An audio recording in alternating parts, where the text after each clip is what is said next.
Good morning! Napaka-presko nga nang nabili kong ampalaya sa palengke.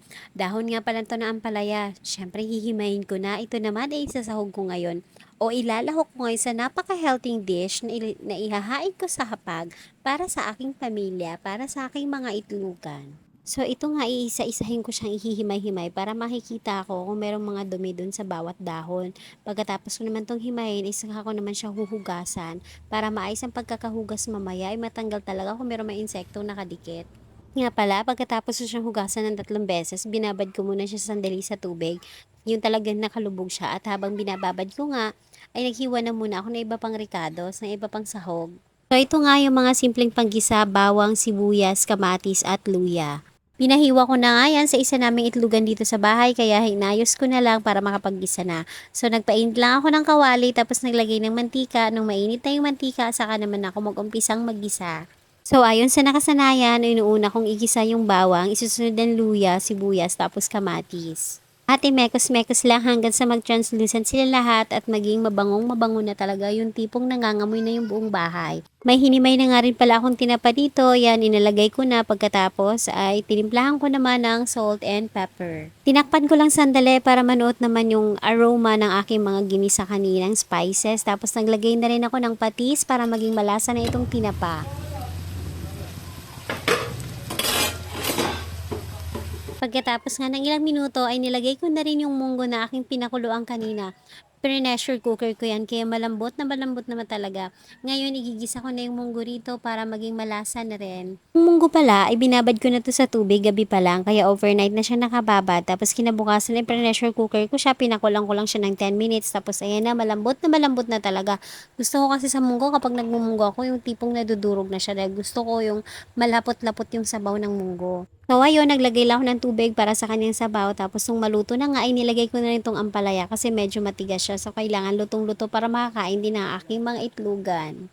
Tapos ito naman yung ulo ng tinapang hinimay ko kanina. Nilagay din na siya sa ibabaw upang maglasa pa lalo para mas masarap pa talaga tong munggo natin. Tapos naglagay na rin ako ng syempre ng Knorr cubes. Ang ginagamit ko kapag nagluluto ako ay beef cubes talaga na talagang malasa siya. Siyempre, ang pang finale dyan, yung chicharon na buo-buo pa talaga. Hindi ko na siya dinurog kasi malapot naman na to dahil malambot na malambot nga yung munggo. So yung chicharon, hindi ko na kailangan durugin pa para lumapot ang sabaw. O diba, napakasarap na handa ng aming tanghalian.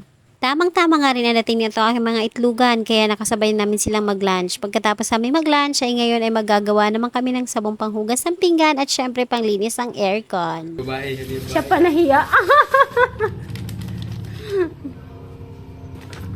Tapos, Huwag mo man haluin. ito ba? Yung ano, yung maliit. Ito? Oh, Ito? yan o.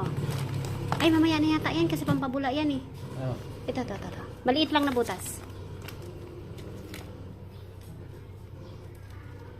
Ba't ba nakalagay dyan? Malitan lang yung butas. Nabilitan nga lang daw ang butas, tapos paikot ang ano mo. Tapos bababad siya ng 20 minutes.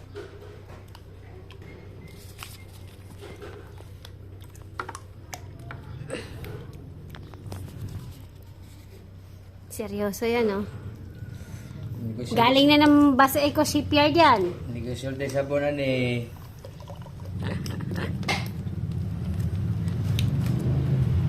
Grabe, ito dadali sa ano yun? Oo, Palawan. Palawan, Sa right. Sunlight Hotel. Truck din kakarga? Hmm. Marami? Dami, may nauna pa nga sabi nag-deliver. Oo. Dalawa kami nag-deliver eh. Kennemer din. Hindi, iba. Sabi, sa akin dapat eh, solo lang sa harap eh. Oo, ano Hindi nangyari? na kinahati mo, dami may nag-order mo sila. Yung babae na yun. Oo. Ah, siya yung nag-deliver sa isa? Hmm. Hmm.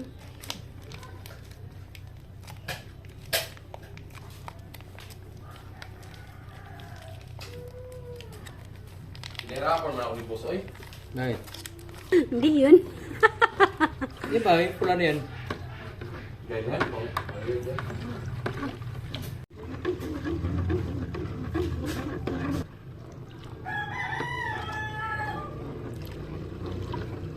Makulay.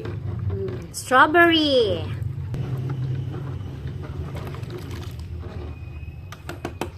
Taktak natin si Mutin, mahal ang bilihin.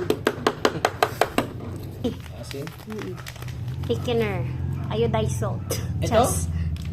Ewan ko basta maalat siya.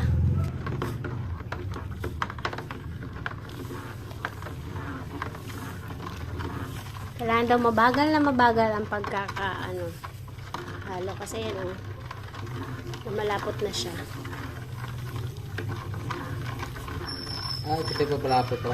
Oo, kasi dati nagawa kami nito. Itong makmak, tinikpan niya yan. Asin daw yan eh. Tinikman niya, maalat daw eh.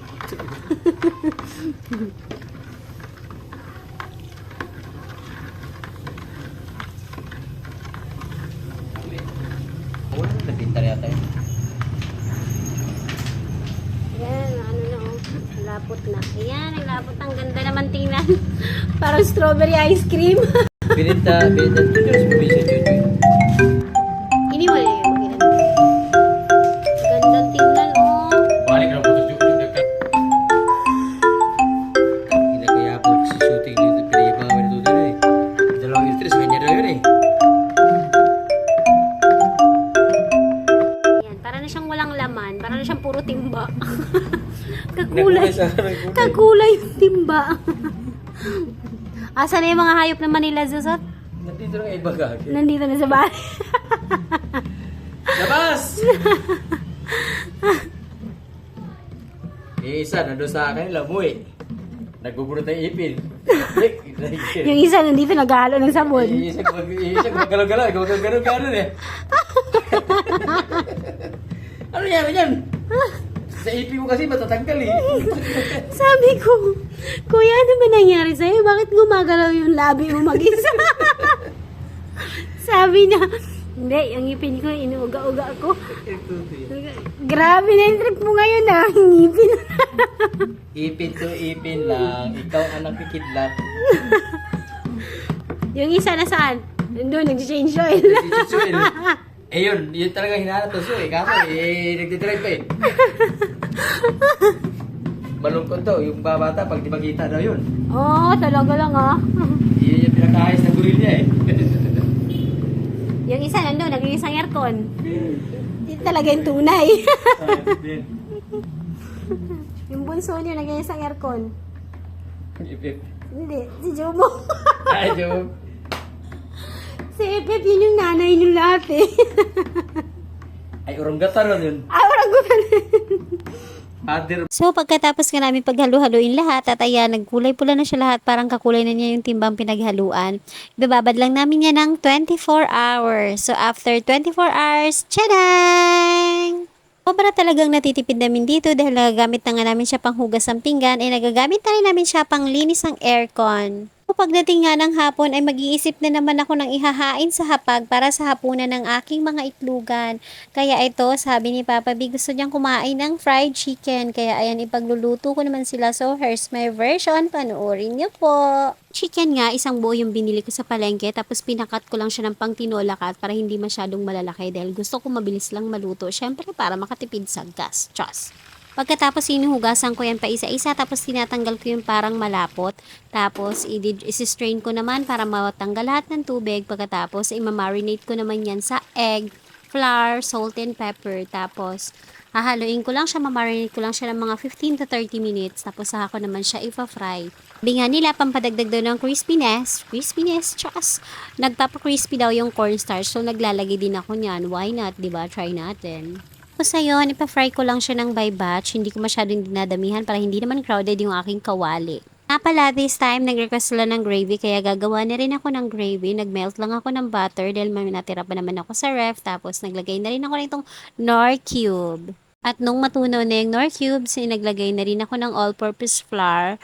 Tapos, i-mekos-mekos lang yung ganyan hanggang sa mag-well incorporate siya. Well incorporate. Basta ganyan, hahalu-haluin mo lang siya. Tapos, hanggang sa maganyan na itsura niya, yung wala ng mga white. Saka ako naglagay ng milk. At yun nga lang ang milk ko. So, medyo kulang siya. So, nagdagdag lang ako ng water. Tapos, ganyan-ganyan lang. Hahalu-haluin lang hanggang sa lumapot. At ayan, ready na ang aking gravy. Not so thick gravy, pero napakasarap. At ayan na nga, ready na ang aming hapunan. Yan, naglagay lang ako dyan ng Italian seasoning sa ibabaw. Pampaganda. medyas. Pampadagdag lang ng itsura para magandang tingnan. At ito nga siya, maghapunan na nga sana kami kaya lang may nakita siyang kamatis. Ayan na naman si Tomato Monster.